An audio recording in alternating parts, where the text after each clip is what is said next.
First and foremost, as always, thank you for doing this. Really I'm appreciate really happy it. to do it. Thanks. You all have a huge vote this month on the caps and stitches over I-35. Yeah. Is there any updates with that on whether you've heard back from the federal government? No, but the biggest thing right now, of course, is that we were told by the last administration that we would receive a grant, a neighborhood access and equity grant under the Inflation Reduction Act of $105 million.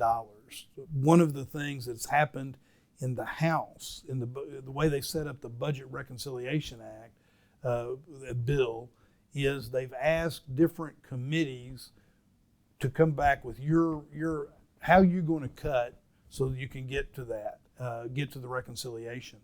The Transportation Committee came back, and essentially what they're cutting is they're cutting all of those neighborhood access and equity grants, and that included the $105 million.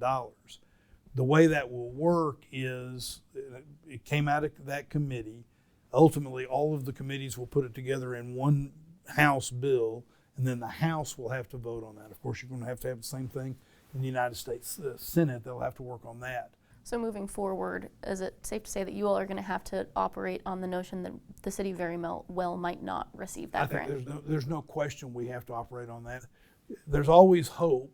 This has a couple of hurdles before it ends up passing, and how they get to reconciliation. They're going to have to talk about Medicare. They're going to have to talk about food stamps. They're going to have to talk about some of the hard votes.